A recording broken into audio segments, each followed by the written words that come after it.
Jason Lee Podcast. All right, welcome back for an all-new episode of the Jason Lee Podcast.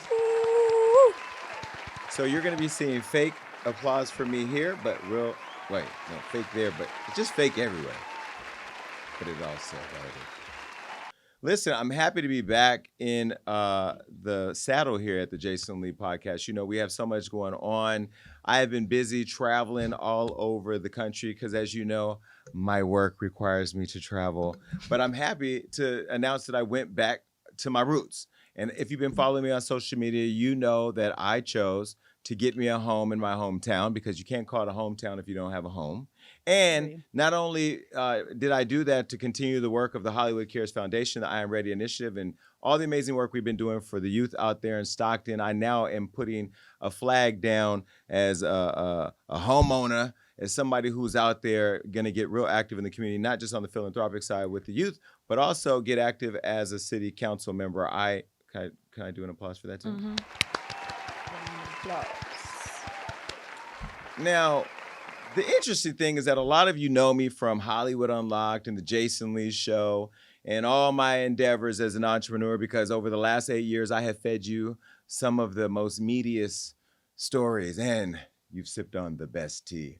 But now the big tea is that Stockton is now unlocked, because the biggest tea spiller of it all is going there to run for office to change the landscape of how politics are done in the city, because the politics over people thing has been happening for years.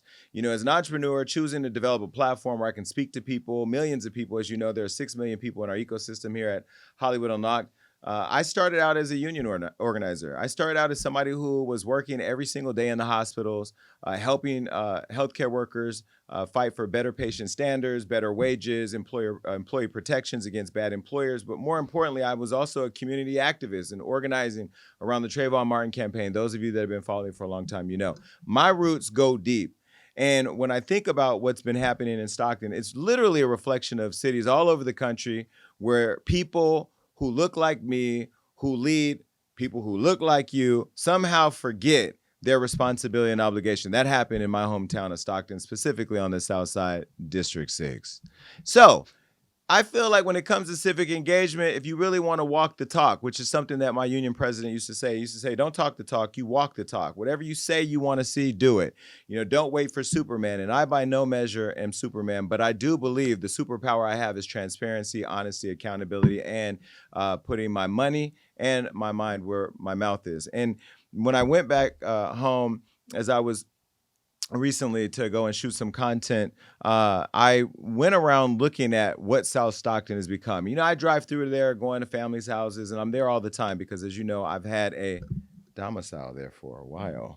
I do go home, and frequently I'm all over the city, but I never really stop and look at things. It's just like this one time, Marina, I was riding down the street, I think in Miami or New York or wherever, and I looked up at the sky and I saw stars, and I couldn't remember the last time I actually stopped to look at stars because I'm so busy in building my career that when I actually went and started looking, I started noticing that the South Side, where I grew up and used to take a lot of pride in walking the streets, even when we had crime, even when we had drugs, even when we had whatever, we still had something that felt like family. Like you knew the person on 7th Street, you knew somebody from Spring Street, you knew who lived in Sierra Vista, you knew in that little pocket in which I grew up, you knew people. Now, when you're there, everybody is out of the streets because it's so dangerous. You have a space where you'll see soon that looks like a food desert, because it is one. There's no grocery store. So you can drive a block to go and get tobacco or alcohol, but you got to drive 10 miles to go get food. That's crazy.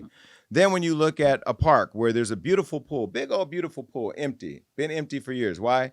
Because they won't open it. And the city's put resources towards opening it that's been there for a long time. They just fail to act on it. But I did see something other than water. I found a Latino family sitting in front of a tent that they sleep in with their baby. And the fact that all of the bathrooms at the park are locked up and they have to walk a mile just to get resources, diapers, food, and even sometimes to take a number 2. She actually showed me a bucket where she takes a number 2 when she doesn't have the ability to leave her baby. And when I think about the fact that there's been a woman in this area for the last 4 years who is a mental health specialist, who has neglected the community that my family still lives in, the community that my family could potentially die in, I felt a personal conviction to do more. I got money, I got clout, I got fame. I just got invited to the vice president and president's Christmas party, so y'all know I'm up in there. I got everything that I want, but what I really want is for every other Jason to be able to get it too. Mm-hmm. And there's no way you can see a light at the end of the dark tunnel when you have to walk through crime, food deserts, and a lack of care from this person. And so, it's I said recently on Facebook, I'm not into mudslinging, but if you know me at Hollywood Unlocked and you know me as a union leader, I don't run from conflict, I run to it. I'm excited for the next few months. I'm going to beat her in the primary, which will be in March. But I'm going to be visible in the community and very active from my nonprofit standpoint. But, people are like, I can't believe Jason's going to run for city council because he already made it. Making it out the hood, if you haven't learned anything else from Nipsey Hussle, doesn't mean you have to leave. It means that you have an obligation to go back. And what I'm doing is not nothing new. Hollywood Unlocked and Jason Lee is new to you.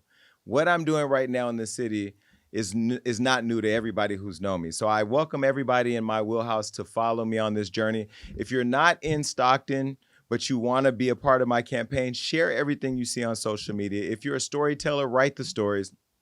Shout out to Forbes magazine that wrote this beautiful article on me, and it is out and it encapsulates everything that we have going on. And I couldn't be more proud of myself for doing what I'm doing because I literally am the example of what just a little bit of hope can do.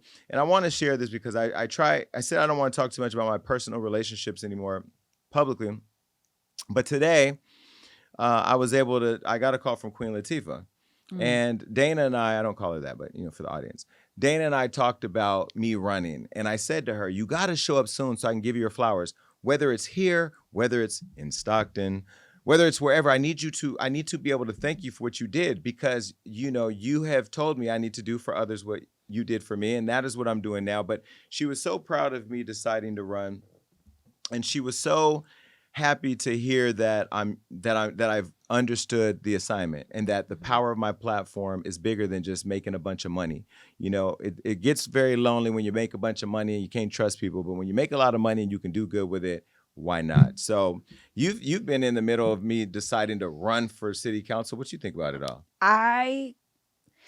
Listen, one thing about Jason, if he says he's going to do something, I'm realizing you will do it. So It's cool seeing that. And I told you, I kept getting people DMing me like, is this a new role that Jason's landing? Like, is he going to be like in a show playing a councilman? I'm like, city council member next on BET.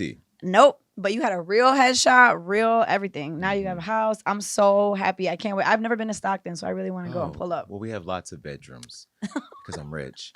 But let me go ahead and say this also. People are like, well, you got to change your content now because you're going to be a politician. Hell nah. I'm not running as a politician. I'm running as Jason.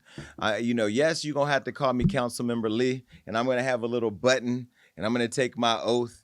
But when I get up there and they give me that mic at that city council meeting, I'm going to act like a member of the community. I'm going to talk like we talk because code switching is important, but switching up is never going to happen.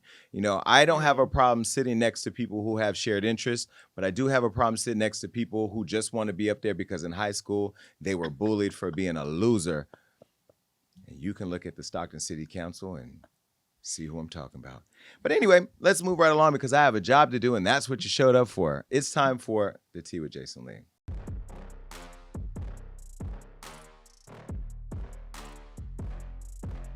I haven't talked about racism in a long time, but I'm going to do it today because she's here. Sharon Osbourne, as we all know, she's, in our opinion, allegedly a racist. Remember when she attacked the Black Lives Matter and told them to give them all her money back? Well, why don't you give your money back to the Bat Society after your husband ripped the head off and swallowed that with his sick ass? Anyway, Sharon Osbourne is in the news, and she has the audacity to come for the Bible of all vocals, the woman who put all of you to shame. Well, until she passed away, but she's still the voice. Oprah even said it. Well, Sharon Osbourne recently admitted that she once got checked by Whitney Houston over Bobby Brown. Now, apparently, Whitney thought that Sharon was trying to toot her little British arse up on Bobby Brown back in the day. And even if it would have been his prerogative to make it possible, Whitney wasn't having it. So we all know how much Whitney loved Bobby and vice versa. Let me show you a photo collage of Bobby and Whitney. And this is them hugging. They, that was that good old love that you got addicted to. Well, anyway, on a recent episode of the Osbourne's Family Podcast, which nobody over here is listening to, Sharon recalls that Whitney called her, checking her during rehearsals for the VH1's Divas Duets in 2003.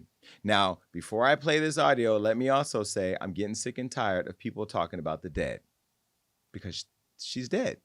I mean, Bobby's not, but their relationship died years before she did. Anyway, take a listen. I was hosting the Divas for VH1. And I was at sound check, and Whitney was up on stage doing her sound check. And her little girl obviously liked watching the Osbournes, and she came up and sat next to me. Gorgeous little thing. And then suddenly her dad came and sat the other side of me, Bobby. Mm-hmm. And Whitney's up there singing, and then she stops singing and the track's still going. And so, slowly the track stops and she goes, "Mrs. Osbourne."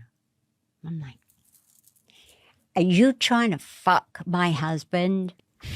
I'm like, no, please, I'm not. I went running down the aisle, and No, you don't understand. No, I wasn't. She goes, "Let me see that ring." And she looks at the ring. I said, "I'd love you to have it." I gave her the ring. Anything. I remember the ring. It was this huge square of just pave diamonds. And so I gave her the ring, threw it at her. I said, "I promise you, I'm not interested in your husband. I'm married." And then she goes, "All right then, okay." And then she came back and spoke to me. I went back to sit next to her daughter, and she goes, "We have dentist appointments." That second voice was her daughter, Kelly Osbourne, who said that she didn't want Donald Trump to make Mexicans leave the country because then who would clean their toilets? Wild. Whole damn family is a fool. Sharon, I met you before. I used to be a fan of the Osbournes. Yeah, and I met Jack once on an audition. I've only been on one audition in my career. It was at E! News. We were going up for something, and he and I were both reading our lines, and I remember being nervous and realizing that I didn't need to audition to E! for shit because I have my own platform. That's part of what's amazing about being a business owner. But Sharon, you've never been prettier than Whitney, and you've never been more successful on your own than Whitney. I mean, you became a talk show host after your husband had that health issue where he was unable to pay for the family anymore, and then you had to go to work, like most people do. And then you became a talk show host on The Talk, and then we got tired of you talking, and then you got fired. And then your daughter went out and did her little racist rant on The View, and then we didn't want to hear her views anymore. So now you have a family podcast that nobody's listening to. But we're talking about it because you're talking about one of our fallen icons, Whitney Houston, who's really important to the Black community. And you are saying she thought you wanted to sleep with that. And not in a disrespectful way, because I was just on Hollywood Squares or Celeb Squares with Bobby. But Sharon, I don't know if your skin has just been pulled so tight that it made your brain have a little moment. What? No, I'm just saying, look at her face. Look at her face. It's sad. That skin is pulled tighter than the ass of a bottom in West Hollywood before the West Hollywood parade. Well, either way, Sharon, why are you disrespecting Whitney that way? Why? Why? Because she's not here to defend herself. And even if she was, she's from Jersey, which is a state like Stockton, California. She's from Newark, like Stockton. So she's hood. You know, she's not going to let you play with her man like that. And we all know, if you go back to the story of Emmett Till, nothing good comes anyway. What do you think? Do you think Sharon's old? What do you think about this? Okay, I don't see anything wrong with this. I'm sorry. And it's not just because she's white, too. It's not about that. But I feel like... Well, we know you're the expert of the panel on race issues. You know what, Jason? No, it's not about that. But I feel like she didn't say anything wrong. She just said that Whitney was giving very much what I feel like I and a lot of women give. Like, don't be friendly with my man, bitch. And I like that. Yeah. But I don't think she was disrespectful. I thought it was like a cute story. And I feel like a lot of people tell stories about like Prince and Michael Jackson. So they're just icons, and we want to hear stories about them because they obviously are on earth to speak on it. So she's not an icon, so we don't want to hear. No, Whitney.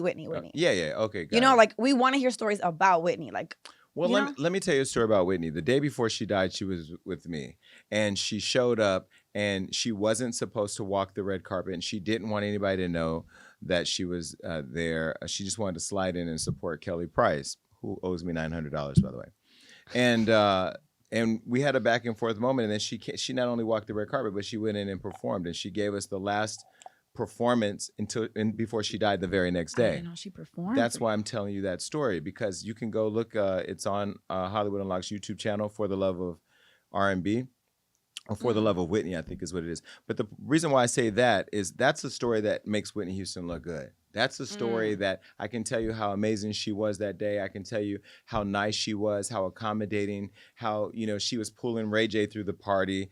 He was her plus one.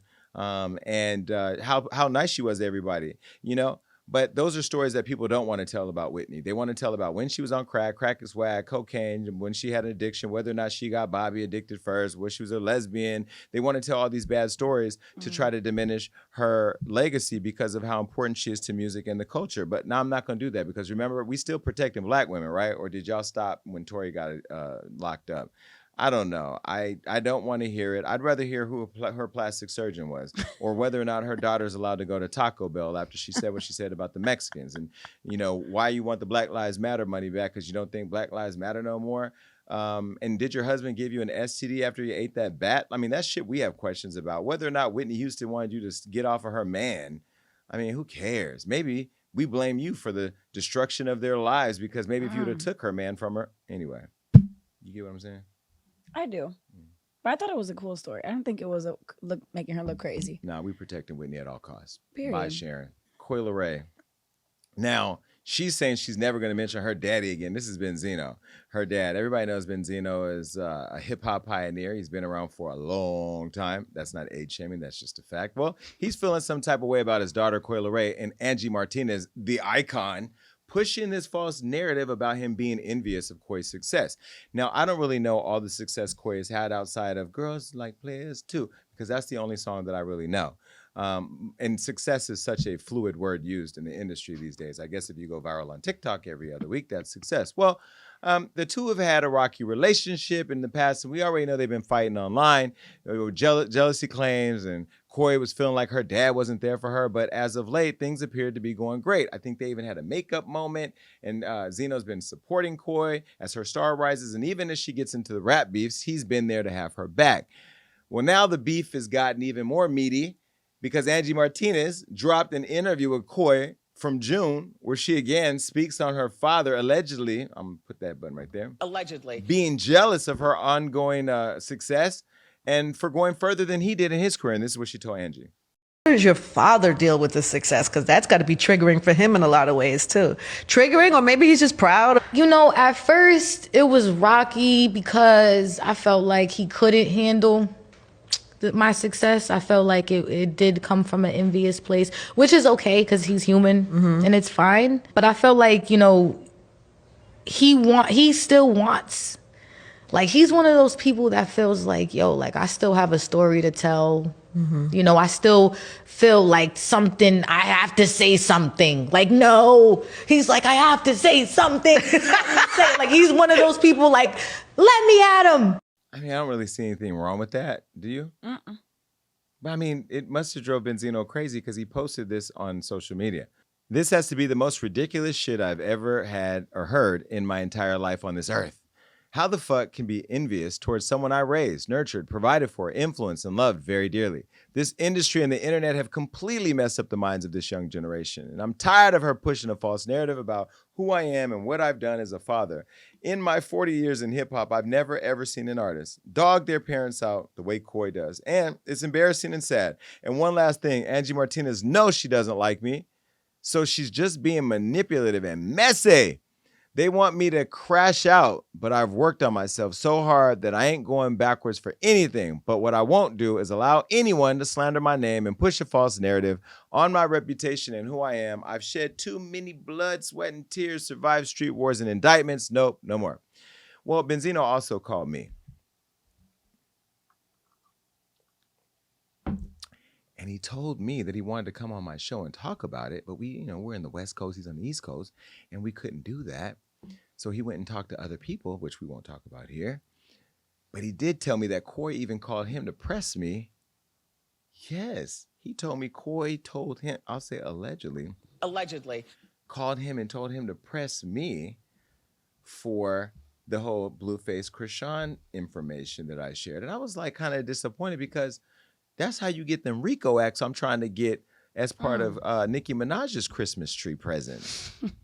When y'all gonna learn that calling people, them days is over. If you calling somebody on me, you might as well just go on and bag it up with them little blue curls you got there. Because the only Smurf looking toy you gonna get playing around with me is an orange jumpsuit little girl. Now, still on a roll, Benzino continued to call out Angie and then blasted Busta Rhymes for appearing half naked in a music video with his grown daughter. Take a listen. I never knew that Coi felt this way about me. And it hurts bad. Y'all are just seeing the surface of it on the internet, but in real life, it ain't cool. Wish it never happened. I know she got nominated for a Grammy, and Lord knows I want her to win it.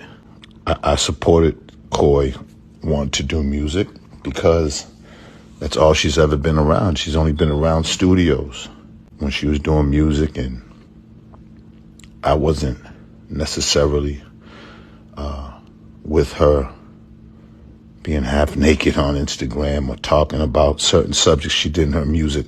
But, that don't mean that I didn't want her to do music. I thought she was going to go to college. I didn't see her in that light. But she's very successful. I'm proud of her. I know Angie Martinez doesn't like me. I don't like her either. You know what I'm saying? But to sit there and interview my daughter and manipulate the situation, she knew what she was doing. I'm not going to call her any names or anything. That there would be the old Zeno. So I'm going to try to keep it respectful, but she was wrong. She's a woman too, so an older woman, so she should have knew better. You don't play with people's kids, and that's what's so disheartening about this. A lot of people doing, the whole Busta Rhymes collaboration. Like, he should have reached out to me. Like, you don't do no video with my daughter half naked, and you a grown fucking man. He should have reached out to me and said something. But it is what it is. She's grown. She can do what she wants. But I wasn't with that. All I could do is have my opinions from afar. Once they reach a certain age, it doesn't matter what I think. Well, Benzino, I know you're saying this is your daughter and she is your daughter, but she's also grown. And you grown and she's grown, and we all know this is what you look like when you ain't talking about your daughter. Take a look at this photo collage of Benzino. Just nipples everywhere. We've seen your nipples, abs, and everything, Benzino, for decades. This is, if you get one more smash or pass on Hollywood Unlocked, I'm going to pass this to somebody else. It's a lot. Maybe she learned it from you. And so she's grown. The girl's she's in the rise of her career now. We don't know how far she's going to go. We want her to go all the way. And even if she don't, it's her ascension. Let her live her life and do her thing. Now, Coi ended up addressing your father's remarks and said she's done speaking out. And this is what she said. So, for me, yep, I don't have to speak on this ever again. He made it very clear that he never wants to speak to me again. So I just wish that you would respect that. Again, the interview was done in June. I haven't said anything since, but respectfully, I just wish that we could just kind of just keep everything offline moving forward. If you have anything to say, you can call Grandpa Tito, you can call my mom, just like how you called me last week asking for what you asked for. You could have just hit me direct. Like, I'd rather you just do that on a respectful level of just me being your daughter at the end of the day. Like, we don't got to have a relationship, but I'm still your kid. It is what it is. So just respect the fact that what you're doing is not cool. Baby Zeno got to see it. Taj got to see it. Everybody got to see it in the family. My grandfather texted me talking about he breathing machine because he gets so worked up having to see him go online and just to create craziness for no reason, make up things, try to make it seem like I just don't, it just has to stop. And if you notice, it has been a pattern for some time now, since he went on Clubhouse and did the whole blick situation and leaked the fact that I had the record with Nicki, since he went and tried to downplay my album sales on Trendsetter, since he went and tried to it just seems like every single time, instead of you congratulating me and be happy for me, you want to go online and try to use me to prove yourself to these people in this industry on why you feel like you didn't get the respect or whatever it is that you deserve. I don't want to be your clout kid. I'd rather us, again, just hit me offline, hit our family, and other than that, I'll never, ever, ever mention anything and anymore.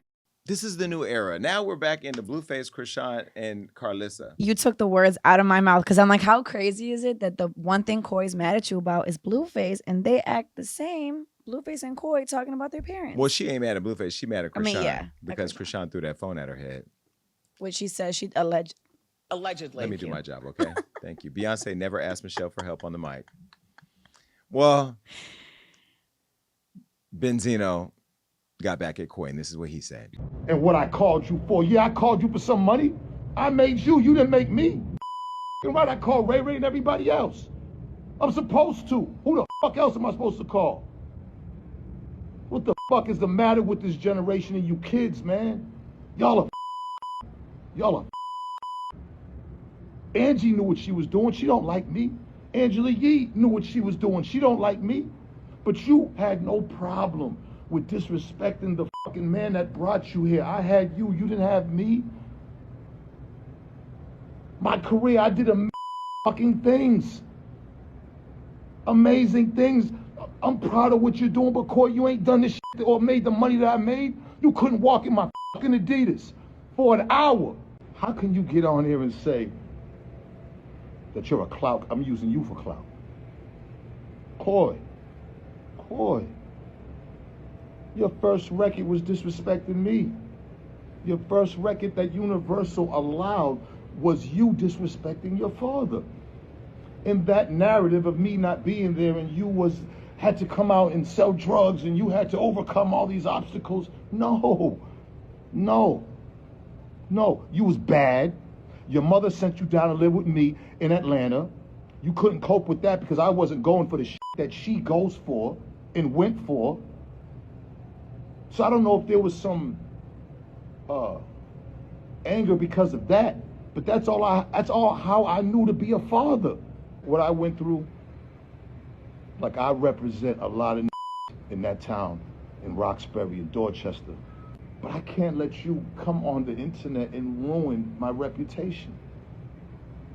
How are you a clout kid? How am I using you for clout when I'm your storyline since day one? I thought it was over with. I thought after Rolling Loud, which you treated me like I was one of the fucking stagehands. It ain't no secret I'm not doing as better than I was, but I don't give a I don't care about, that's not what it is about me. Money didn't make me. I've had millions, and I've spent it on you, your mother, your two older brothers, Taj, and your uncle, Jason. Shout, that's my heart, paralyzed. I took care of everybody, and you knew that.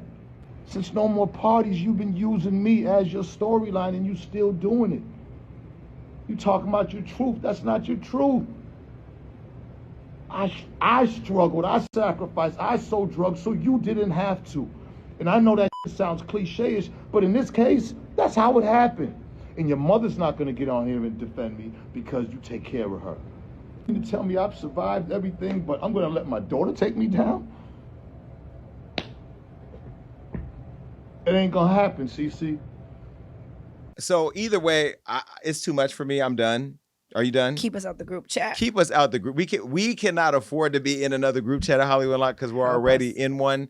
But either way, I just really feel like Coi should be able to be successful. Now, Coi, I will tell you, Where you're making mistakes is, you trying to be a thug on the end, call him daddy and everybody else to come have your back when you getting yourself in hot water with the people and the media, and if you do want to continue to rise, you need to do shows like the Jason Lee Show. You need to go over to the other platforms because the culture is going to be the one that has your back when you want to have people push your agenda. As of right now, this is all just a family matter that needs to go right off social media. Wishing you all the best.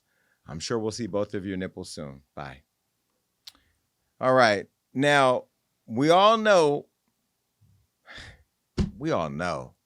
Don't we know everything?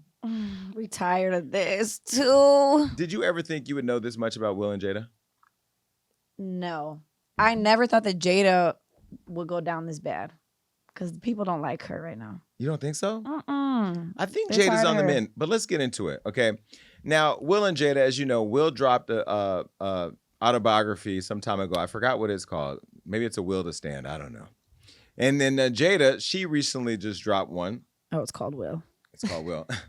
What is Jada's new book called again? Worthy, right? Worthy. Okay, well, she believed we were all worthy of knowing everything, from Tupac having alopecia to Will Smith and when he slapped the man on the stage at the Oscars, the fact that they haven't been sleeping together for 7 years, and now that they're back together because after he slapped the shit out of Chris Rock, it made her fall back in love with him again, even though her entanglement, we just know a lot.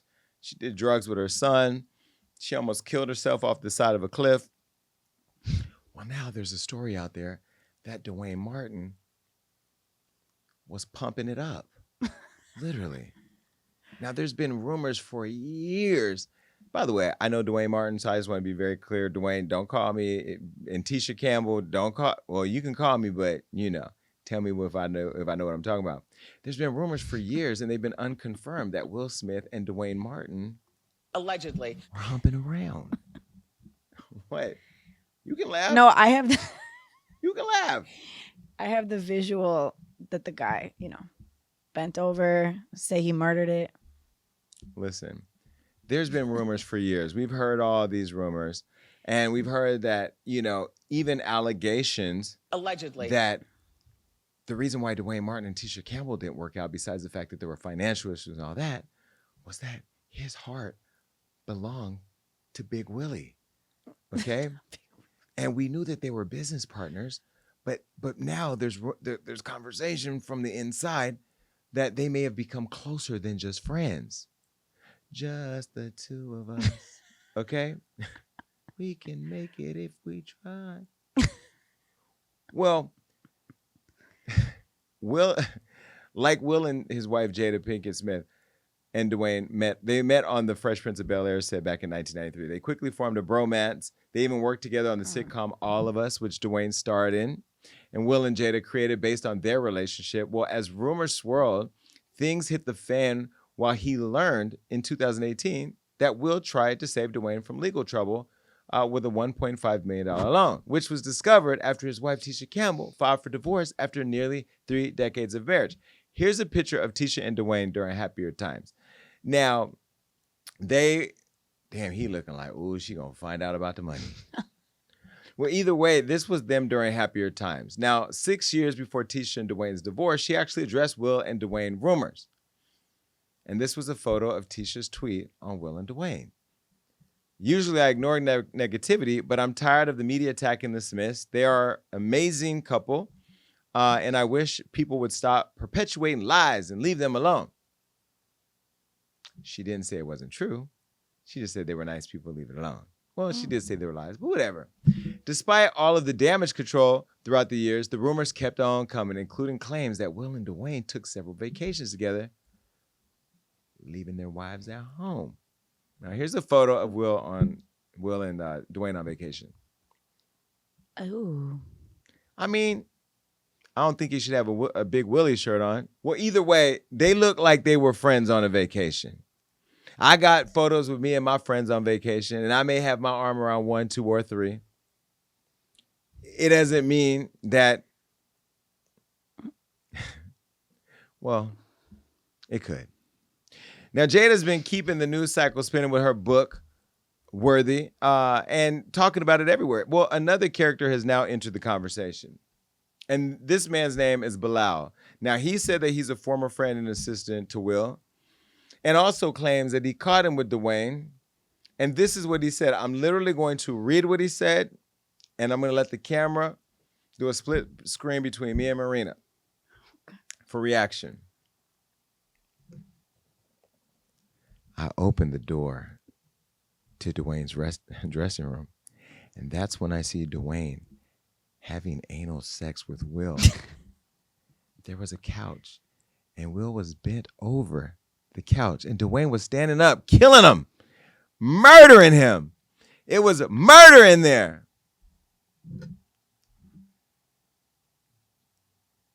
What was the reason, bitch? I was rooting for you. We were all rooting for you. How dare you? Murdering him? So basically what you're insinuating is that Will was a power bottom and that Duane was the Undertaker and that Duane was working his set. Well, here's a photo of Will and Bilal. Them glasses make him look like a Lido. I mean, that looked like who Chrisean just allegedly punched. But who? Not you said that looks like James Wright Chanel. After the claim went viral, a rep for Will told TMZ that this story is completely fabricated and the claim is unequivocally false. Now, the rep also claimed that Will is considering taking legal action. And then Jada just stopped by the Breakfast Club and talked to my friend Charlamagne and Envy about it, and this is what she said. How does it feel in 2023 to still have those same rumors out about people you love, like Will and Duane? I know. It's ridiculous, right? And it's nonsense. And this is a person that tried a shakedown, a money shakedown that didn't work. We're going to take legal action. Because it's one thing to have your opinion about somebody versus just making up salacious, malicious stories. Mm-hmm. So that's actionable. So we're going to roll with that. There was a money shakedown prior? Oh, yeah. It was a money shakedown. They tried to extort you before? Like... Well, it's based around this person's idea that they in some way were doing business around Will's book and that they spent money or what have you and that they needed to be compensated. So he already tried to do this money shakedown. Mm-hmm. Will was willing to give him a certain amount or what have you, and he didn't take it. So this whole situation is based on that. Give him a certain amount. Why though? Just well, because of some business that they had. And I don't know the complete details about it, but that's about to come out because, like I told you, about to take legal action. Right. You should. Yeah, no, we are. And how's Will dealing with it? You know, with Will, here's one good thing about Will. Will's always going to find the funny. I figured that. Yeah, he's always going to find the funny. You know what I'm saying? And so y'all laughed at the murder, kill part? Yeah. You have to because it's absolutely ridiculous. You know what I'm saying? And so all you have is you just got to laugh about it, you know? And it's unfortunate because... Did he ask you, like, do I look like I give off bottom energy? He was like, do you believe this shit? You know, but we just laughed about it. Charlamagne, did you really ask that question? Yeah, because that's what I would have asked. I mean,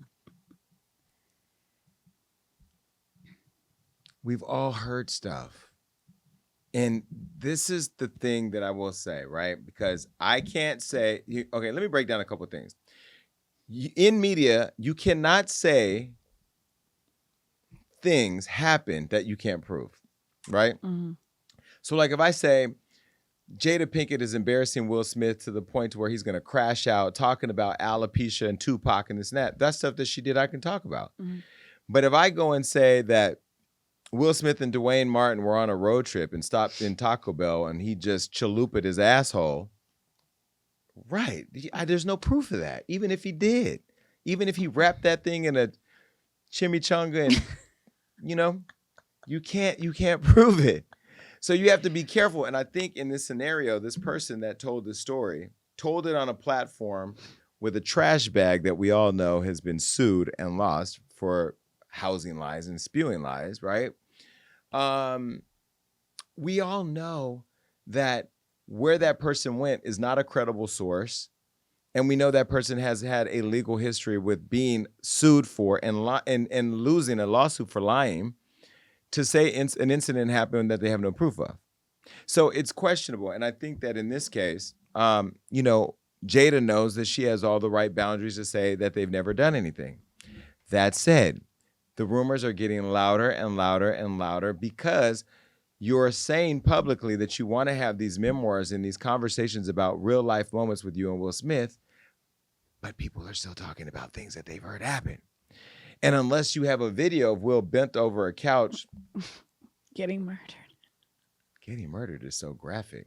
When you heard that, what was this murder scene in your head? Was it like aggressive pounding? I just imagine his cheeks getting clapped out, bent over the couch. Big bottom Willie. Purr. That's what I envision. Now, hypothetically speaking, not from a fact-based standpoint, because I don't want to get sued, would Will be like a bottom that moaned? Or would it be like, you know, I Am Legend? Yeah, it's like Independence Day. Yes. Like, yeah. I imagine him being like, yes. Come on, come on. I wonder if any of the robots in iRobot were gay. They were they, them. The robots don't have a gender. They had no pronouns. Well, Jada went on The Breakfast Club, which, by the way, I think her going on The Breakfast Club is rounding out her tour in a well way because she's staying to the culture. Even if she doesn't come to the Jason Lee show, which she should, you know, at least she's going to the culture and having these conversations. And I love the fact that she's pulling up and being open about conversations that are uncomfortable. Now, after Will's rep and Jada spoke out, sources close to Duane told TMZ that Duane has no plans to publicly respond to the claims since they're so ridiculous.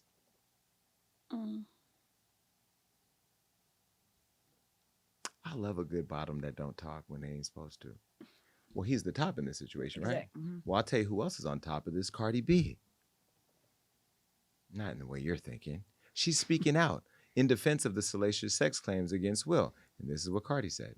I got food a couple of weeks ago. Was it a couple of weeks ago? I don't know. My time has been fucked up. I don't like how I was fooled a couple of weeks ago. Some people just never change. Never, never, never change. And you want to know something? I don't like that shit. I don't like what people be doing to Will Smith. I be feeling like Will Smith is very unproblematic. And I feel like he got like a nice heart. And that's the thing. I found out that Will Smith is a Libra. I always said this. Like Libras, we be getting tried. And then when we outburst so fucking heavy that we become the ones in the wrong. Because when we throw that outburst after we get so much, we go so crazy that people be like, oh my God, what the fuck? Oh, this bitch is rich.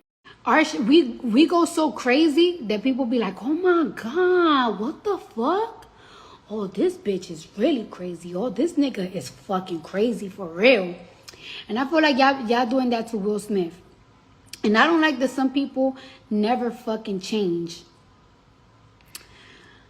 I'm so tired of people picking on that man. Dead ass. And like, I feel like it's not even your job as a journalist. You should like be able to detect whether somebody is bullshitting or not. Because anybody could say something about anybody. Look what happened to me in 2018 when a bitch that I didn't even know her fucking name was saying that she know me, that she went to my house. Anybody could say a fucking fake ass story about you and fucking fake ass believe it. So it should be your job to detect whether something is a lie or not, or like to have any type of proof, any type of evidence. And it's so fucked up that like somebody could put something so fucking salacious out and not think about like, oh, Well, I really... You remember here on the Jason Lee podcast, it was episode 19, if you need to go find a receipt. I told you, and I told Cardi, that the woman, the trash bag I spoke of, would not change. Because remember, Cardi was in her feelings as a mom, feeling sorry for the trash bag, who, lost everything, even though she just paid Hazel E for an interview today. How you pay Hazel E for an interview, but you ain't paid Cardi B her money back? Don't think I didn't tell Big Barty. Well, either way, this is what I said about the whole situation. Don't think that I'm like this type of person that is like, oh, she's so nice. Like, Cardi's such a nice person. Because, bitch, I could get real fucking nasty. Now, that's coming because people are saying they believe that Cardi is going to withdraw the judgment against Tasha K. You withdraw that judgment against Tasha K, and I don't care what reason you do it. Oh, yes, she has mental health issues. That never came up during court. She never had a doctor come and testify that she had mental health issues, depression. She wasn't suffering from shit until she lost $4 million. This person was a proven liar. You proved it in court. And so if you believe the liar and take away the consequence, you're a fucking fool. And I love you. And that's coming from the heart. But every gay person that she said has AIDS, everybody that you got to get behind you in that fight, there will be no understanding whatsoever, and we will think you have lost your mind. You will lose so much support, and the people that you think are riding for you when you're on the side of what's right will absolutely turn against you.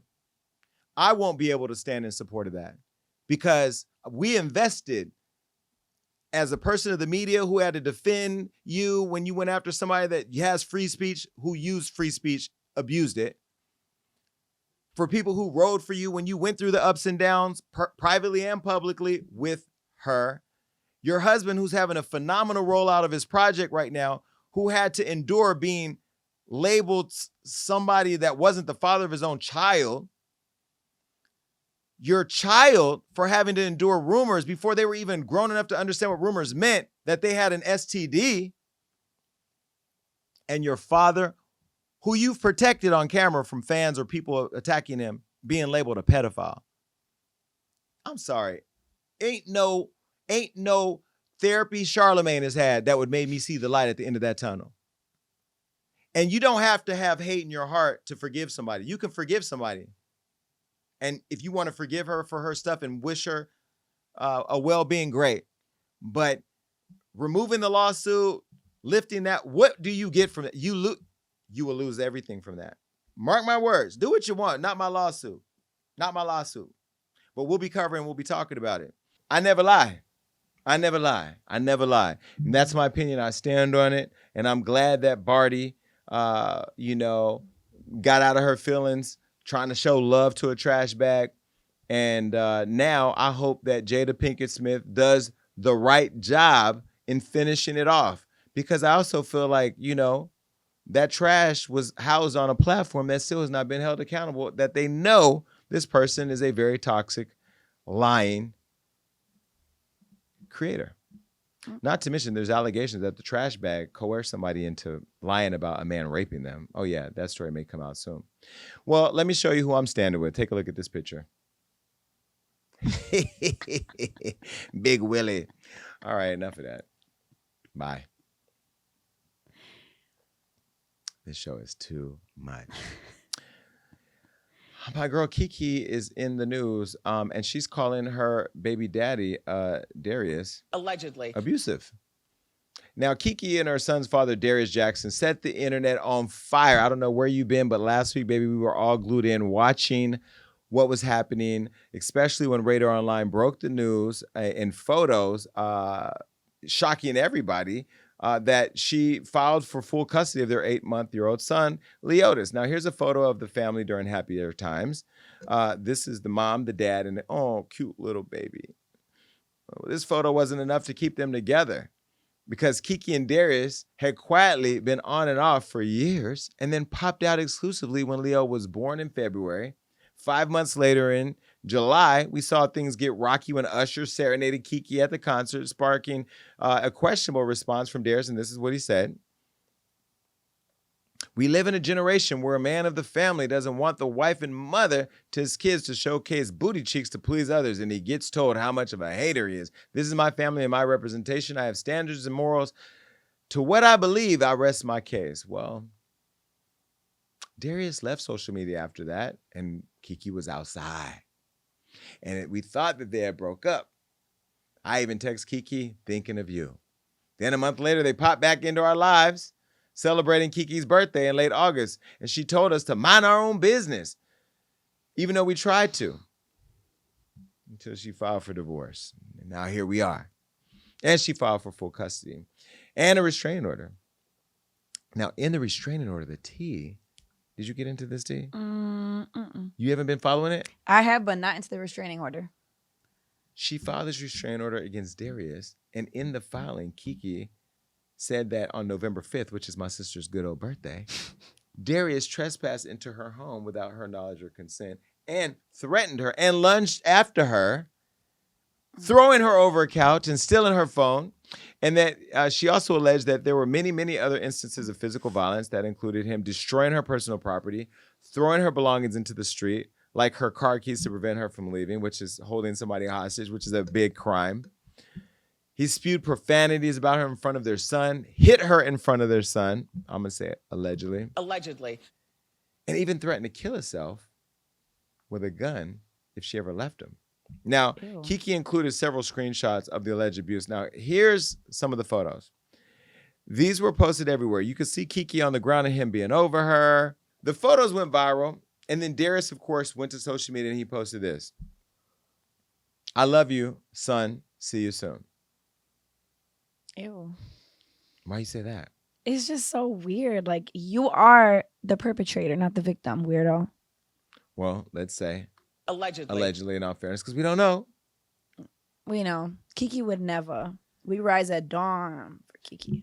Darius's brother, insecure actor Sarunas Jackson, entered the chat with a post to delete, and this is what he posted, and baby, it started a whole bunch of mess. Take a look. The most disgusting, vile, abusive, manipulative person I have ever encountered in my entire life. Abuses almost everyone. Y'all will see. Just send positive energy to the babies. Any child in the middle of something like this does not deserve it at all. Wow, so damn sad. Now, we all know that Sharon, Keke's mom, loves her. I've known Sharon for years. And Sharon has more recently been on the podcast with Darius and Keke and has been more visible on that show that Keke has over there, I think on Key TV. Well, Sharon Palmer chimed in calling Sarunas an abusive person, including his brother Darius. This is what she said. Look, I've never done anything like this. I've been in this business for 22 years. I've seen a lot of stuff, but this is I can't help myself. For Sarunas Jackson to post on his Twitter the ridiculous stuff that he's posting when he knew his brother was abusive. I went to Sarunas over a year ago and told him that his brother was abusive to my daughter. And he said, well, I used to be like that too. What? So now he's posting on Twitter like he's this special guy when we know he's the biggest fuckboy in Hollywood. He's disrespectful to women just like his little brother. He taught his brother how to be abusive. So he don't get to act like he's this special guy. No, you're a fuckboy and you're a part of the problem.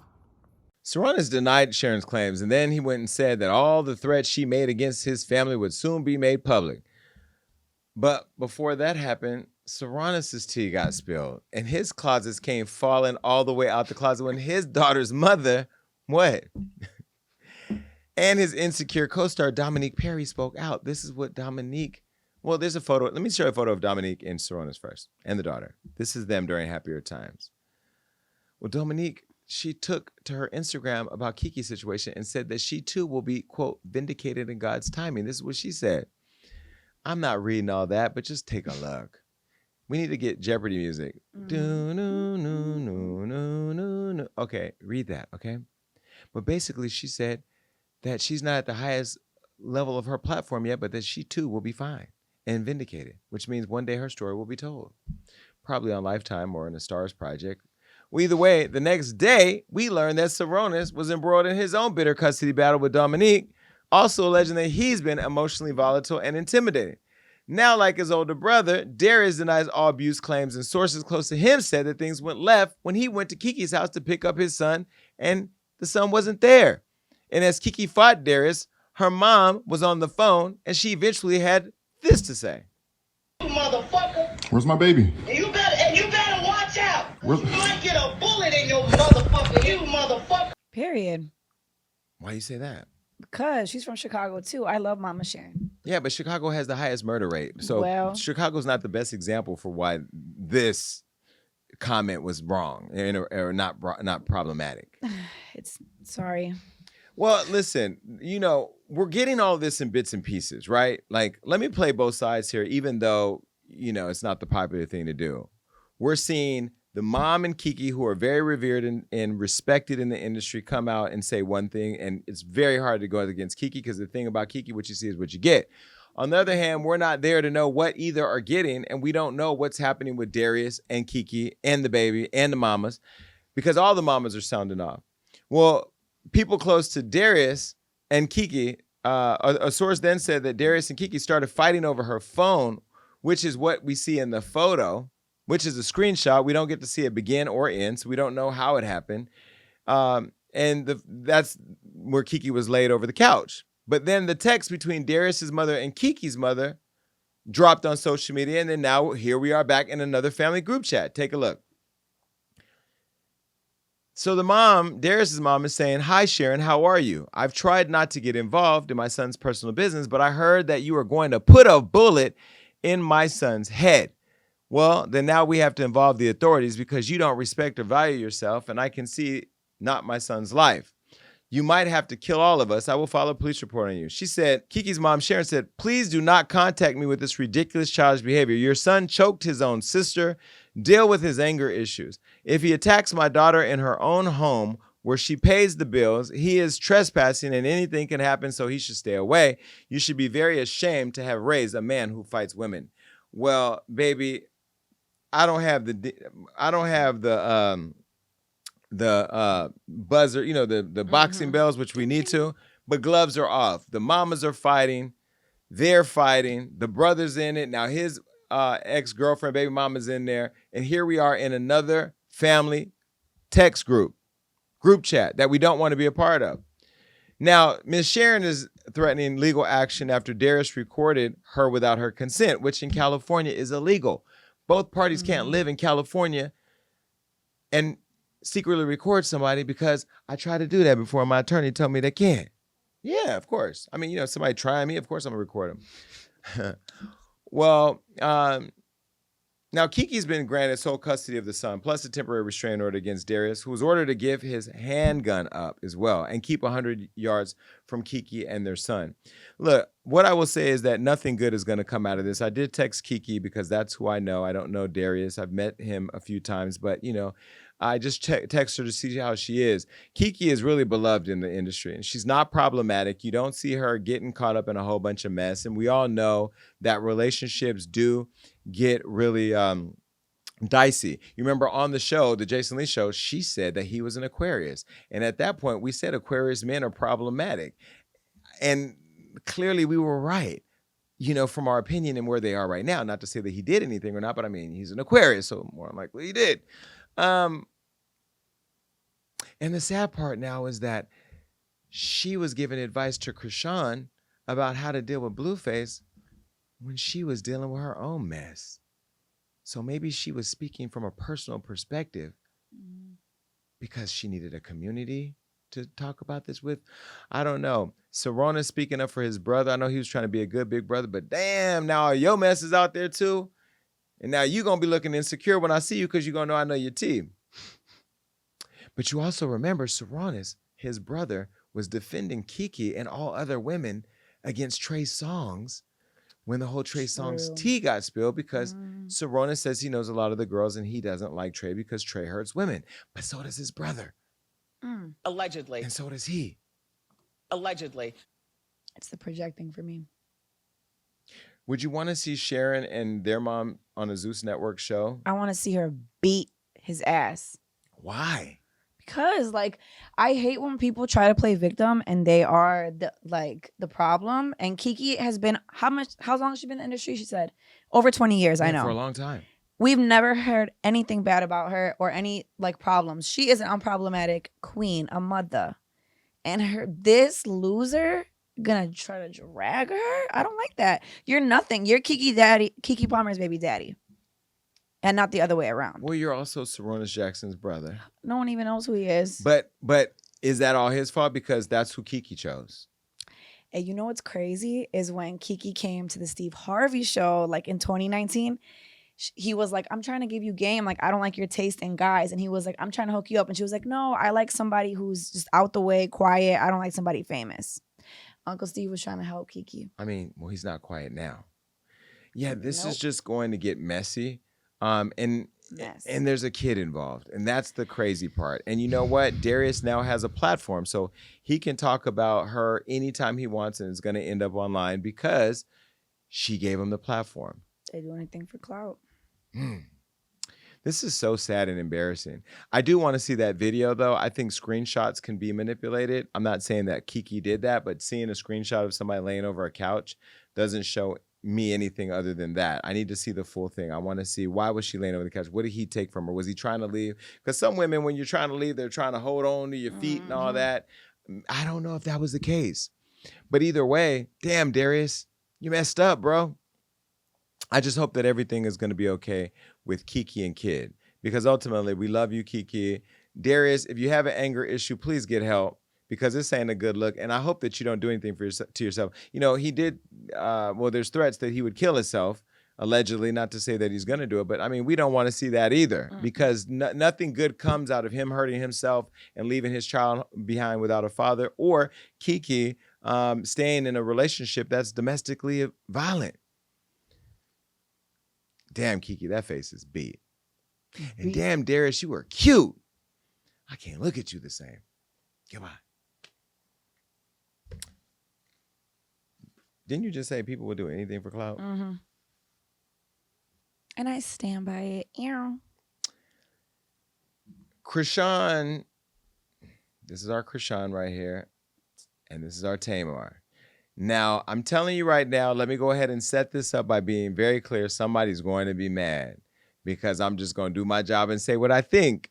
Now, as a disclaimer, I know Tamar and I have been through it because she says, and she was right, that I've dropped tea publicly that we talked about privately because we talked so much I didn't know what was private and public or whatever. And at times I feel like celebrities send me stuff to get me going, knowing that I got a job to do. I can't ignore shit. That's why I don't remember anything, because what you see, what you get from me. Well, I love Tamar. You know, we made up recently on Celeb Squares, which I don't know when it comes out. And then, of course, you know, we love Chrisean here at the Jason Lee Show and Hollywood Unlocked. And I've talked to this girl almost every other day, but I talk to her too all the time. Both of them are in trouble because they both are in the news. But it's going to be interesting what I share because I talk to both. And I've been watching it all. Right when we thought that Chrisean turned a new leaf, after having the baby, leaving Blueface, coming on the Jason Lee Show, having an amazing interview that's almost at 4 million views, she found herself back in the headlines. Now, this time, she's in the news, and it involves Tamar and her team. Now, this is where I will tell you, before these headlines even happened, I side-eyed social media like this. Because I didn't understand it. Why is Tamar Braxton, from the Braxton family values, from the Tony Braxtons and Evelyn Braxtons of the world, who we love, a family that is iconic to music and hip hop, or iconic to music and R&B and television, hanging out with a viral sensation who's on her rise, who has the motion, and who is the clout? Why are they hanging out? I've never had a conversation with Tamar about Chrisean. I've never had a conversation with Chrisean about Tamar. And this just didn't seem like a pairing that made sense to me. When I saw Chrisean twerking on the Love and War leader's Instagram, I was like, what the hell is that? But you know, I mind my business from a distance. I do like this, like everybody else, and wait for my team to post it on Hollywood Unlocked. because Keisha and them don't care about none of y'all the way I do. Keisha's a savage. So is Ariella and all the other team. They don't care. They post whatever they want. Well, come to find out, Tamar invited Chrisean to her show in LA. Now, Tamar invited me as well, but I couldn't go because I had to fly out of town somewhere or something. Well, Tamar has a right-hand man named LaTroy Davis. Now, I will tell you, when me and Tamar fell out, LaTroy approached me at a party asking me what was going on. And I told him, I'm not about to have no conversation with you because what I have for Tamar ain't for you. But what I will say, I will credit him. You know, LaTroy has always been a nice guy.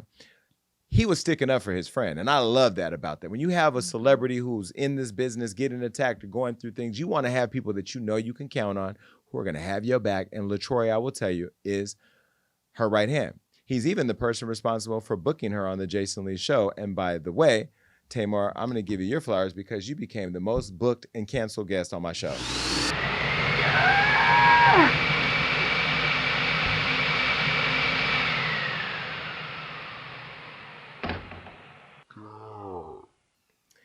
Now, those aren't the flowers that you typically want to get, but that's all we got to give because you ain't been here to get the real ones. Now, LaTroy has defended Tamar and sticks up for her, and I love that for her. Well, a lot went down at the concert. Now, everybody knows that the Love and War singer has hits. And baby, there was a hit that night that nobody saw coming. And it was when they accused Chrisean, LaTroy did, of punching Tamar's singer, James Wright Chanel. Now, let me show you a photo of LaTroy blasting Chrisean over James. Y'all need to stop rewarding bad behavior and bad people. I'm so disgusted. Chrisean came to my show, Tamar's show. Put it back. And assaulted James. She hit James in his mouth. She's disgusting. She deserves the way everybody treats her. She is trash. That ghetto hip hop trash girl should have never been there. She's the bottom of the barrel. I'm so sorry for anyone who had to witness that trash tonight. She ruined an amazing night, and I'm going to make sure she goes to jail. I hope everything bad that's supposed to happen to her does. Well, y'all invited that trash girl. And that goes back to my earlier comment. What is she doing with she, especially if he don't believe she should have been there? But then he posted this video. Take a look. Whoever want to get mad at me can get mad at me. Y'all got to stop. First of all, let me tell you about this ghetto, disgusting gutter butt. I don't even want to call her a girl. First of all, she's trash. She should have never been at my show. So she come to Tamar concert, which I planned, and I will say that, drunk with 1,000 people, smelling like weed, looking dumb, okay? And so she makes music. I didn't know that. You know what I'm saying? And apparently she wanted to drop a beat. So she was mad that she didn't get to perform. I didn't know she was a performer. And even if I did know she was a performer, she was not getting on the stage that everybody has worked their ass off to make. So she called, first of all, y'all see the video. She was up there, a drunk fool. Okay? Now, this is a video before the incident where Chrisean was looking a little turned. Take a look. Now you never did this in the middle of Love and War. Well, this is my baby. It's a party boy. Can y'all light this bitch up? My nigga can say this. Damn.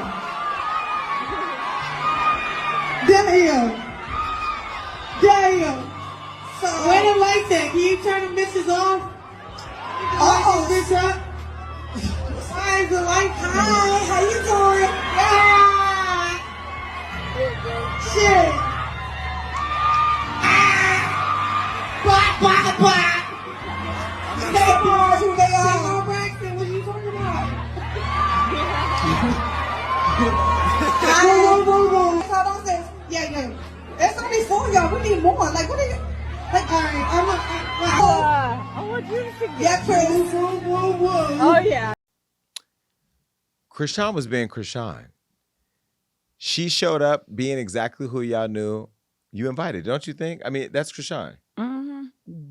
You get what you get with Chrisean. And look, y'all be in the comments saying you don't know how I handle Chrisean because I let her be herself. I invite who I want to see at the show. Well, responding to LaTroy in his comments, Chrisean went live and she had this to say. So this is a false narrative. I had a great time. Thank you, Tamar, for bringing me out. It was beautiful. I don't know what was communicated or what was plotted against me, but I was supposed to perform.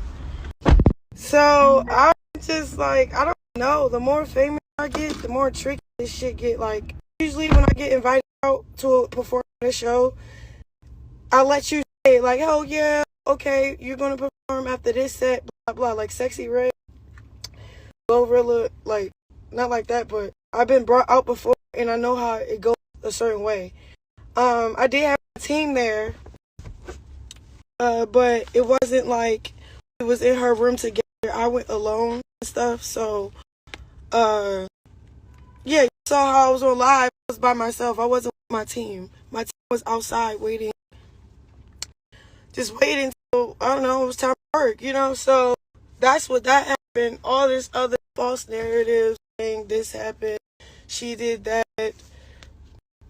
I don't know what that, I don't know. I think it's just a clout chasing thing. So honestly, I start protecting my name when I don't know. I don't know how you in situations like that. So nothing to do with Tamar. It was some other shit. Like the guy that's talking about he put it together, he didn't put anything together, and I never talked to him. I directly talked to Tamar. She communicated that I could come out, and that was that. Now, I talked to Chrisean, and Chrisean told me that she was invited to pop out with Tamar, to come out with Tamar. Now, there's rumors online that they wanted her to come and twerk to her song, but why would you invite an artist to come out to twerk to her song? Like, why would you invite an artist that you don't know, who's never hung out with you, to come out to your show and twerk? That just didn't make any sense to me. And then she said, and this is what Chrisean said, she said that Tamar's DJ told her, because she was like, I'm ready to perform, that Tamar's DJ told her, Tamar told me not to play your song. Baby. So if you want to play it, you got to tell Tamar to let me know. So she said she turned and yelled Tamar's name, and that Tamar allegedly ran off the stage, leaving her out there. So she was upset about it. That led her to go in and confront them about it. Now, again, this is Chrisean's side. I talked to Tamar, and Tamar's in a weird space because Tamar, she's the star here. This is her show. It's her celebration. They've had a successful run. Great fan energy coming out. And her sister, Toni Braxton, the icon, came out that day in LA. So it was a big moment that was already planned, which makes you wonder why she needed another big moment. So maybe she didn't, but somebody still booked her, reached out to Chrisean. And Tamar told me she brought her out because she reminds her of her and was like a little sister in her head. So she invited her because she wanted to show her love. But not let her perform. So lots of question marks. And y'all on social media are eating it up either way. Well, LaTroy, so Chrisean allegedly went and ran up in the room and had a conversation about it, asked her team to step out, was in her, this is what she said, she was in there by herself, and that she was approached and there were words exchanged. And then she had to lay them hands, allegedly. We still haven't seen photos of James Wright Chanel. Because they keep describing him as a bloody, broken tooth. That he got beat up. But the camera's always flipped around when he's talking on live. We never seen his face. That could be because he has a bloody mouth and a black eye and a chipped tooth, or it could be because it's all cap. Well, LaTroy dropped another video of Chrisean allegedly harassing Tamar's team, and here's the video. Do it. They said y'all wouldn't come. They told us we had to be small rooms. And so we proved everybody wrong. They said y'all wouldn't stand up. We'll stay with it. And so we got you this cake, this love and war cake. We're so proud of you that you believed in yourself and that you don't let anybody hold you down. They got pineapple in it. And so, y'all ain't never been to Tamar's house, but I have, and there's something that's missing at her house on her walls. And he also shared text messages, because this is what every celebrity's team would do, is go online every day with receipts about another celebrity, regardless if you want to say she's not. She got the motion. She got the numbers. She's up there. She has a community that rides for her. She has it, or else she wouldn't have been invited to the show. He went and dropped more receipts on social media, and this is the text message to prove that he was the one who set up Chrisean to attend. So here he is. He said that she came there with thousands of people. It looks like she came with 7 total or 6 total. And they approved it. And LaTroy, you invited her. So all this was going on for what? Why was she invited? And why, if she attacked James Rice Chanel, is LaTroy unfollowed by Tamar, who still follows Chrisean, dropping all these receipts on social media, because it all goes back to Tamar? I always say, what would Beyonce do? Beyonce's team Parkwood would be empty if this was happening, because this is the star. And I even told Tamar, I'll help y'all resolve this, because it's just messy. And I know you don't want to be a mess because you're still under construction. And she's still in her process. The girl just had a baby a couple months ago. So postpartum's still a thing. She talked about it here on the show.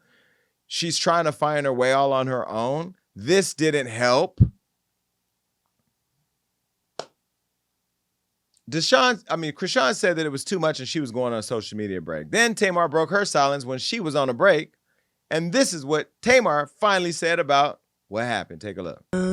I wasn't going to say anything out of respect for James and his trauma and what happened to him. And when I say what happened to him, he got assaulted at my show. And it was by Chrisean, but there was a lot of events that I believe were misconstrued. And so while I'm not going to set out the time and clear every little thing up for everyone, I want you to know the reason why I decided to say something. Number one, I care about my team. They're all of my friends. And we put this all together for the fans. I'm not a clout chaser. I don't need that. Like, my circle is this small. You know, I don't have to sell tickets for, like, oh, I need to sell tickets. Let me do this, that, other. This show has been sold out for a month. I didn't have an opening act. I knew I didn't need an opening act because I knew my sister was coming in the middle of the show. And, when you're in different cities, you invite different people. And Chrisean was definitely someone that I invited, someone that I actually, looked at from afar as like a younger sister. She's from Baltimore. I knew that she was rowdy. I didn't judge her because of that. I felt for her on so many occasions. And I just felt like, oh, this was somebody I wanted to meet to, possibly take under my wing. Because, everybody knows that I don't have the best. I don't have the best pass. I'm sorry, I have a filter. I washed my face. I look crazy. Okay.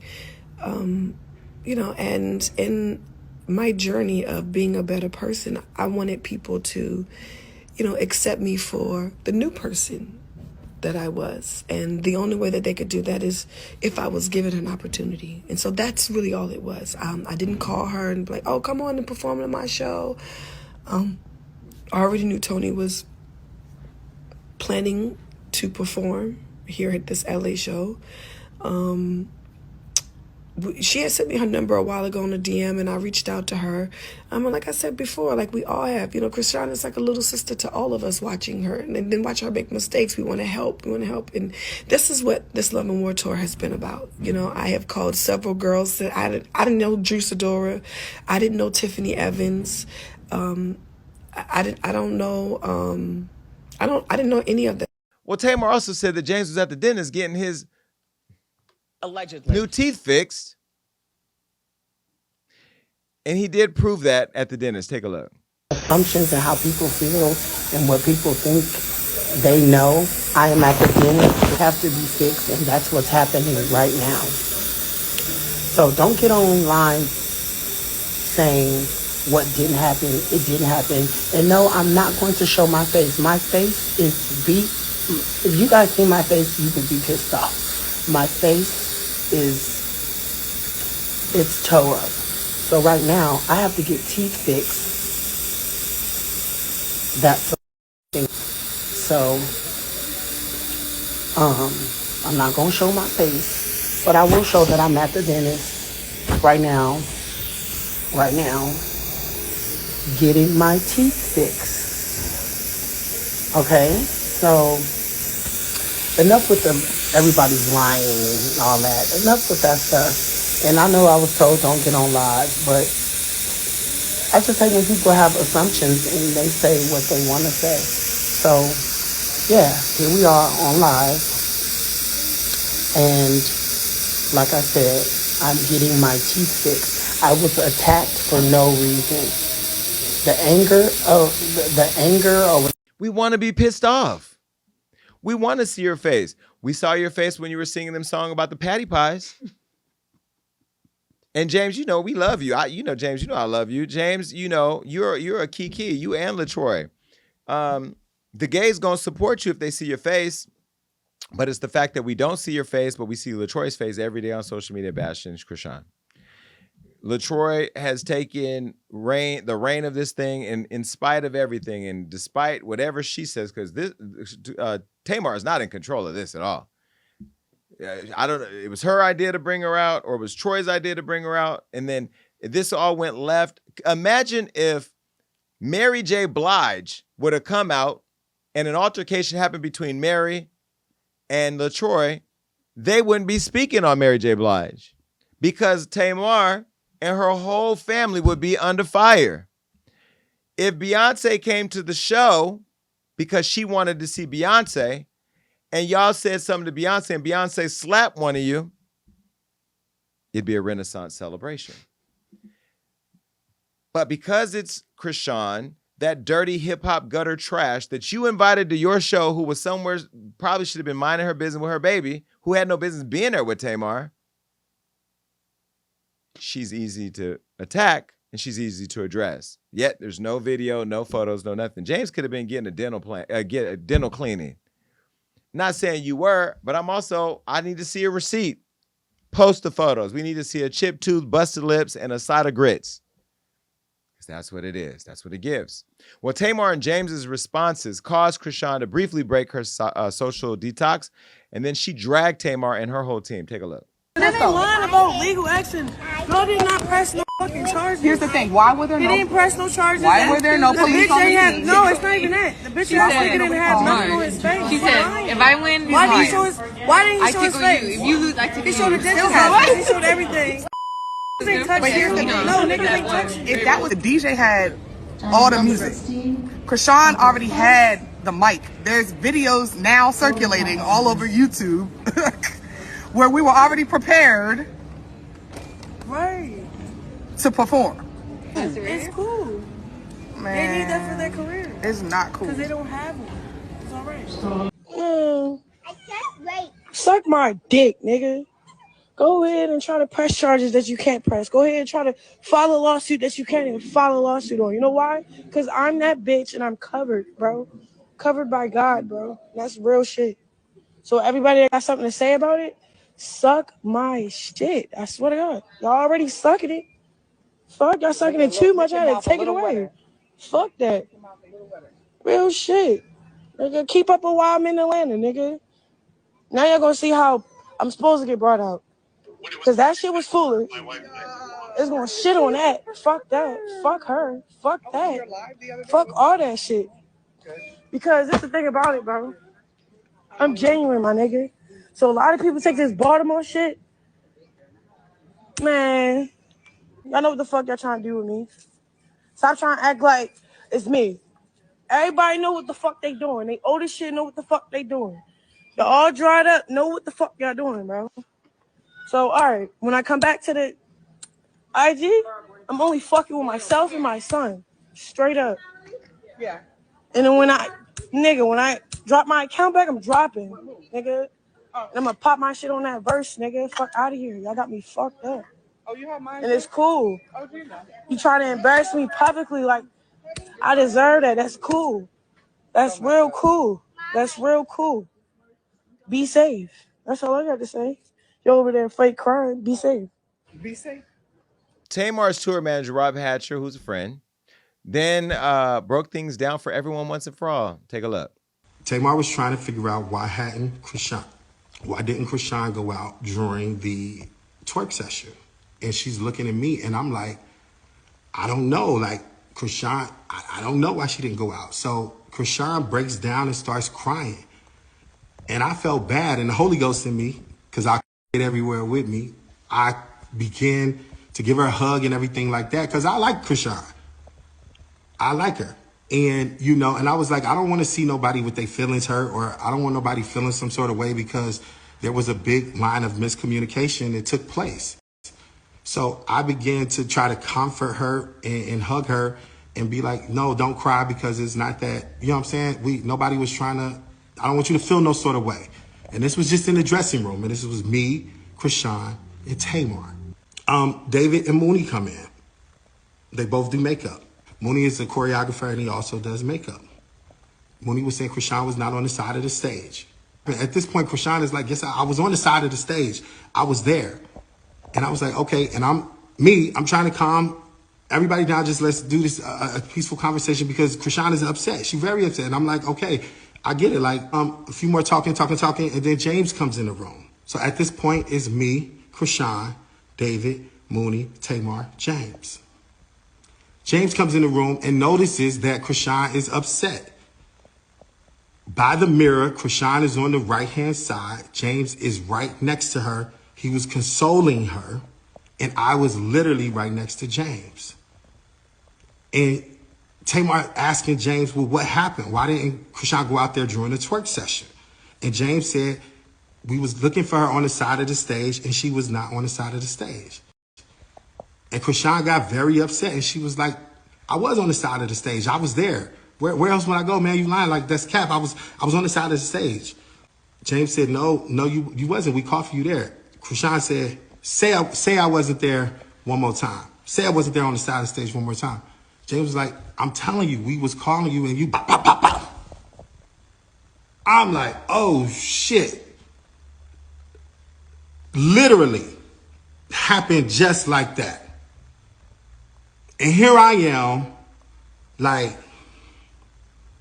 this girl just hit this boy a couple of times with them big ass rings on her finger.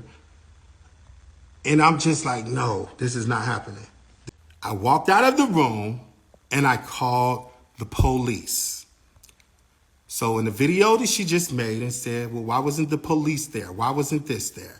And actually, to tell the truth, there were 28 security guards in that building that day from the Novo security team. 28. I went to the head of security at Novo and I asked them, I said, I need somebody to get up here right now. Somebody has just been assaulted. They asked me questions. They said, who? I said, James. I said, can you call the police? You know what Novo told me? Novo said they cannot call the police. I had to call the police.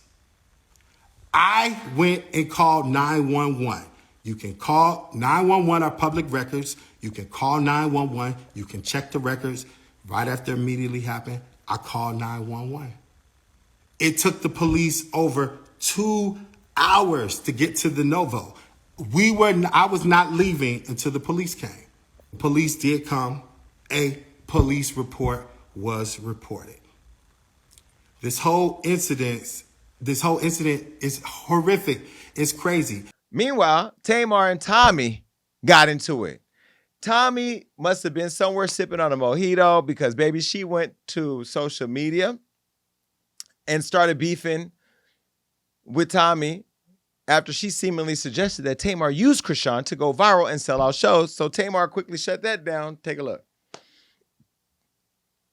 Before somebody takes my phone, if you on cocaine and your name starts with a T and you never sold out a bag of blow pops, stay silent. God bless y'all. Let me and my team heal from this trauma in peace.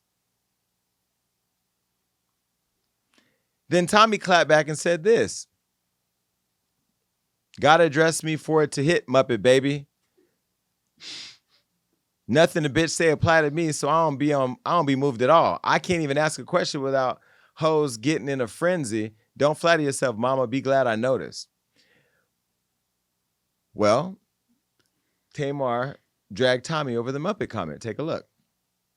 So now y'all want me to address out-of-work reality stars? Never. Me and my Muppet-employed ass will keep you on the list if I need a non-fighting cokehead for $2,500 on an episode for one of these shows of mine I'm casting for. We not the same. Go sell some ass for your next hit. I'm finna come out with my next hit.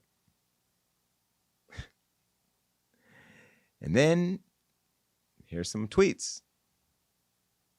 Let me hop up off here. I be stressed I can't pop a bitch through this phone. Y'all will support drama before y'all genuinely support that hoe. Like I said, bunch of bored-ass weirdos talking about a bitch ate that. She gonna read the fuck. She need to ask how many of y'all got tickets for her tour. I've never been timid or scary, so I don't throw underhanded insults nor jabs. I'm very direct with my shit, so you can't take it for nothing but what it is. A hoe that was Karen on TV because she's the ugly sister better shut the fuck up playing with me. Bitch, don't let the people gas you when you know I could send you into a mass depression just based off looks. I ain't even got to speak on your failed marriage and engagement or your tired-ass wardrobe.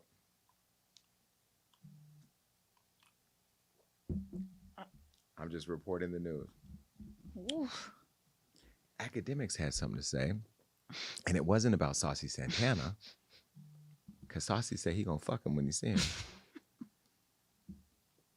He had a message for Chrisean and schooled her about talent versus clout. Take a look. Now, this is where we are in the world today, where a woman thinks that talent means nothing because she got more clout. Listen here, Chrisean Rock. You get 70,000 people watching you on Instagram Live. If you really think you that bitch, if you really think you the shit, stop showing up on other people's show. Book your own shit.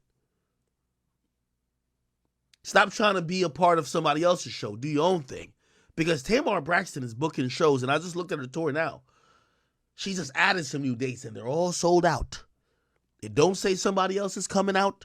Don't say somebody else is a feature or opener. It says Tamar fucking Braxton. Since you think you that hot, why is you still performing on other people's show? I seen you in person at Roots Picnic.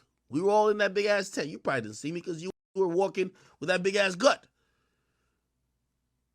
You know whose show you were walking to try to appear on, to twerk and perform that garbage ass song? Glorilla. You were with Glorilla then. That's before Glorilla went bad on me. Chrisean Rock. Clout isn't talent. Clout is just attention that's usually temporary and it's very fleeting. Because the day they get tired of your bullshit and you stop entertaining and your life stops being a train wreck, they're going to go find the next person to watch their demise.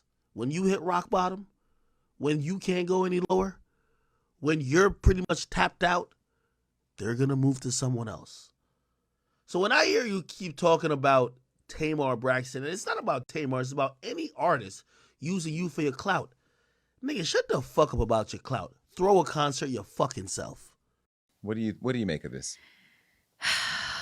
Listen, there's a lot of stuff that hasn't been posted, but the main thing for me is y'all keep talking about, first of all, and I love Chrisean, but where's the police report then if she did all of that? Like, they're not posting that. They got a lot to say except for that. But the Tommy thing, I was not expecting that drag.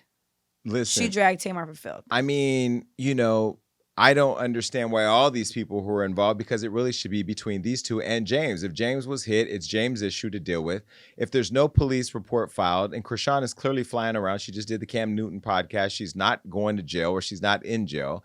And Tamar has no control over her team. They can all go to social media and say whatever they want, which makes you believe that either Tamar is behind it, not saying you are Tamar, but I mean, you have no control over this. You're the star. It's your tour. Your name is on the top billing. And we haven't talked about your tour until this moment. So people would say, Chrisean is right.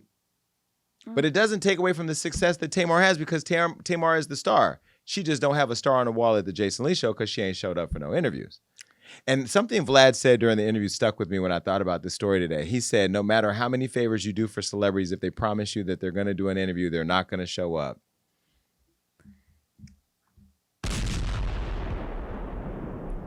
So will we ever see Tamar Braxton here on the Jason Lee show? Maybe, maybe not. Still going to love her, though. Maybe from a distance when she sees this show.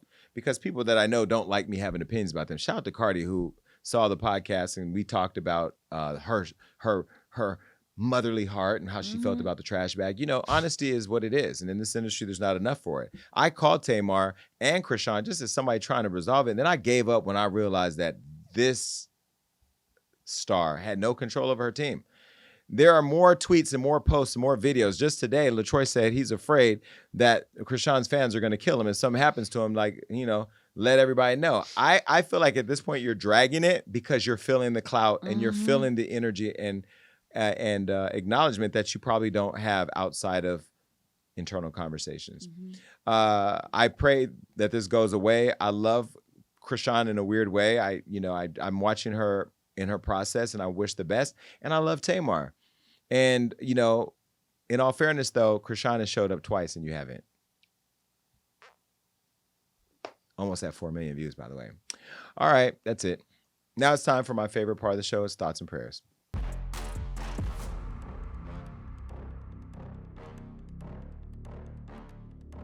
Like the great poet Tamar Braxton once said, somebody said every day was going to be sunny skies. Well, I guess somebody lied because they sure did. Because only in love and war will we see family members, in-laws, and close friends fighting each other with the hopes of everybody righting their wrongs and reconciling. Although we will want to see Chrisean grow from her mistakes and blossom into a beautiful rose that was grown from the concrete, that we all know she can be. Sometimes you can only lead the horse to the water and then walk away. And another thing, you can't force a romance that just doesn't work, much the less isn't safe. We all know Keke doesn't want us all in her business, but when she called out her son's father for alleged abuse with photos, girl, you know we was gonna burn the internet down for you.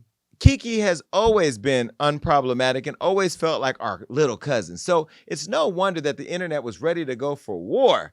And don't get us started with our own auntie Sharon. She did what needed to be done to protect her baby, which is the opposite of what Benzino's been doing to his daughter Coi. I mean, Benzino, it is the truth. Benzino said it himself that the internet is ruining his life and his family and relationship with his daughter. Benzino, you got to take your own advice and talk to your daughter offline. Now, there's some healing that needs to be done without the internet chiming in every day. Or y'all could even come on the Jason Lee show together, aka the Blue Table. No disrespect to Blueface. Hey, Jada. Hell, Jada, we're still waiting on you to pull up. You and Willie, big old Willie. So we can get to the bottom of things like we need to here, you know. We know y'all saying that Duane is just a friend, but there's other things that I want to get into. No shade intended.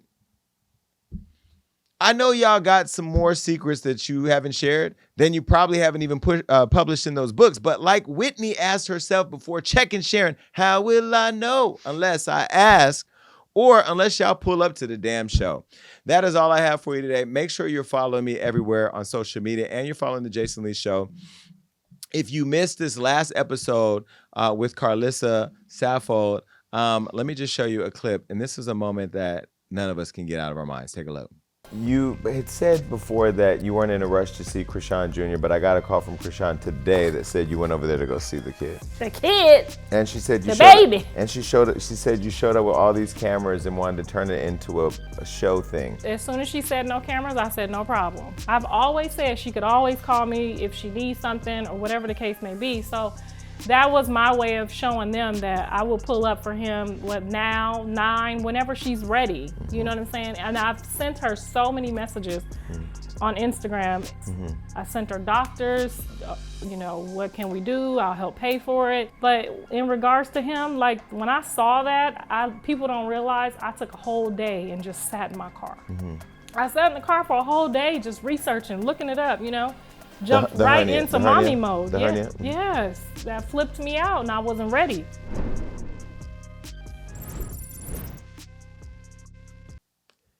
She was a damn fool. But thank you, Carlissa, for being so honest. You're welcome back anytime. All right, listen, make sure you follow us everywhere on social media. And if you want to reach me, my number is 310-388-6463. And that is it. Stay tuned in. Our next show is DJ Vlad. But that's going to come after the holiday break because we're going to take some time off. All right? Until then, see you later. Peace. The Jason Lee Podcast.